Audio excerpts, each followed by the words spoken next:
Hello folks, welcome back. Now a quick one. This 1.2 billion church issue is actually taking a political twist. Kama anapenda kujenga kanisa sana, si ile kanisa ilichoma pale Kiambaa pamoja na watoto wajenge hiyo kwanza kabla kujenga hii State House. And now Archbishop Ole Sapit is actually crashing William Samoei Ruto and telling him that, are you planning to be a bishop in State House?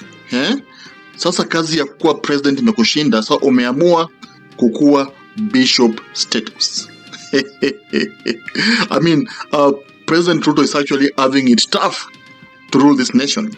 Now, remember, Ruto said that he wanted to construct actually a 1.2 billion church in State House.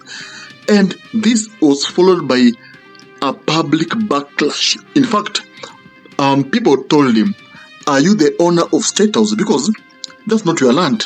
You can't decide to do whatever you want. Remember, only renovate State House, ukatumia billions of shillings. In fact, some of them went to people's pockets. Now, you are going to build a 1.2 billion church with taxpayers' money. Yet, what do you want a person?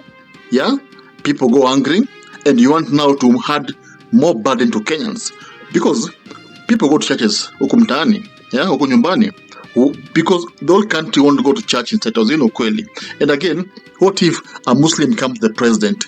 Will he also construct a mosque? A very good question. So, Ruto's allies are really crashing Ole Sapit. Skiza. But tangu afike kukua Archbishop, unajua power, kumbe sikujua inaingililia pia wahubiri. Nilifikiri ni sisi wanasiasa peke yake tunalewa power. Kumbe hata Archbishop anaweza lewa, sababu ukiona wewe mwenyewe unapinga kanisa, ati unasema hiyo maneno ilikuwa ifai. Wakati unaongea na wewe ni Archbishop na wale mnakubaliana.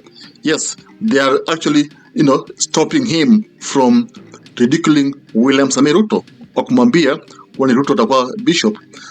But of course, I remember very well, sometimes back, Ruto said that if Uhuru Kenyatta loses to Raila Odinga in 2017, he will go back and become a pastor, na kuwa farmer. In fact, he said severally that atakuwa pastor after retire become a president. So probably he wants to be a pastor, which is a good thing. But now, does he want to be a pastor in State House? Yet, Gachagua anasema kwamba you're going home in 2027. Why do you want to be the pastor? Yet, unaenda nyumbani in 2027. So, this church, is he building it for Gachagua ama for Matiangi? Because Gachagua and Matiangi, they are adamant that Ruto will go home. Ruto does not need to build the church in State House. So, I think, if you ask me, I think Ruto is using this issue to gain political mileage. Remember before the last elections, one of the things that Ruto used to, of course, spread propaganda avotiwe ni church. He used to go to church every Sunday and used to dish out money every Sunday. And of course, this gained him sympathy. And Kenyans saw him as a church goer, as someone who will listen to Kenyans. But after Mpata power, everything remained a mess. Like what's happening is not what people expected. So watu hawataki kusikia mambo na kanisa because they see Ruto as a very, very, mtu muongo, mtu mjanja. And he wants to use this church issue to campaign with in 2027. Ambia watu, I'm a godly person.